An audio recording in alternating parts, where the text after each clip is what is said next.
This year, the Volvo Car Safety Center Crash Lab celebrates its 20th anniversary. At the time of its opening, it was the most advanced crash lab in the world, and in many ways it still is today.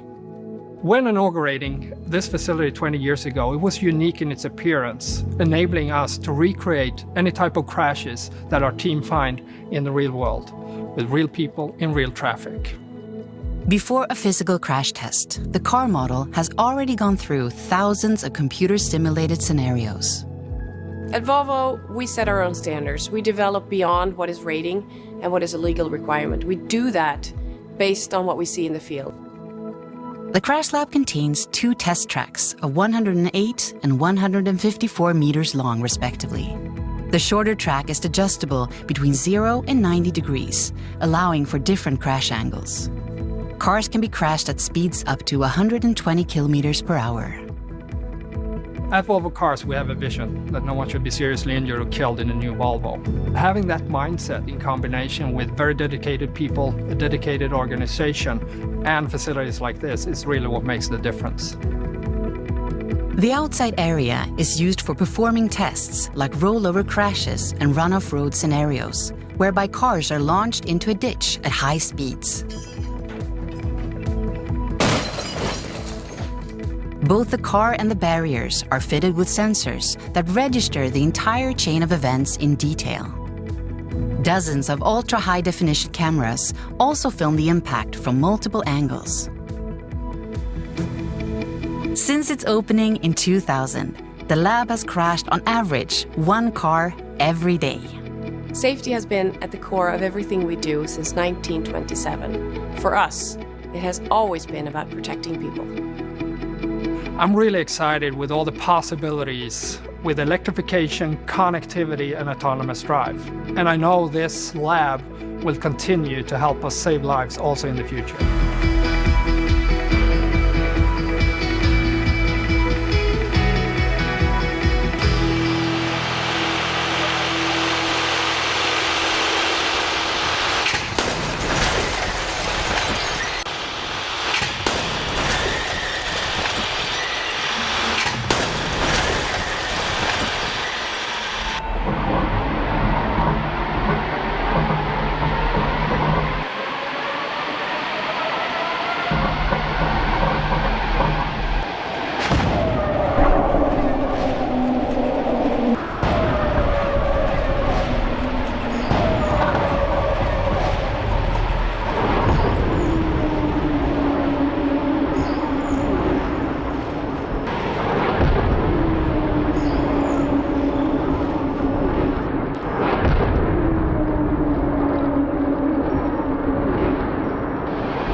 Ready?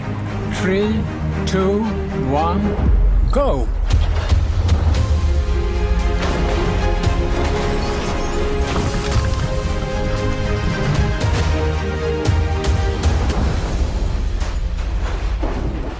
Today we have dropped 10 cars from 30 meters from a crane. We do that because the rescue team or emergency service need to develop new methods to release people inside the car with a severe crash. We are several different rescue services that cooperate to find best practice in tools and methods and tactics regarding extrication in car accidents. Today we are testing our methods and really going about it in such a scientific way as we can. We try to measure everything, what pressure we use, how much force we have to use, how much time different methods take, all of those things. The goal is for us to be better at our job and to get access to people in crashed cars in less time. Normally we crash cars in the laboratory, and this was the first time we dropped them from a crane. We see extreme deformation after the test. And we do this to give the rescue team a real challenge to work with. There are some different scenarios where we do extrications in modern cars. For instance, when a car hits a larger vehicle, or when we have accidents in very high speed, or when we have situations where a car is hit where there are no crumple zones, for instance like the T-bone accident.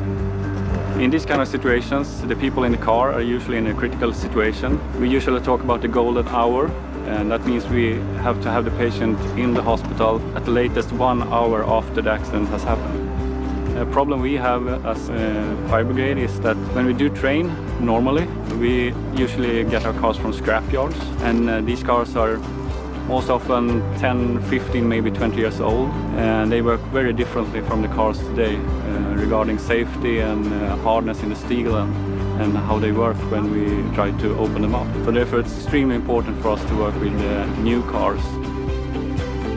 Our work here will end up in a report, and that's not just for us who's working here today. It will hopefully be used all over Sweden and possibly internationally too. The reason that we work close together is because we have the same goal.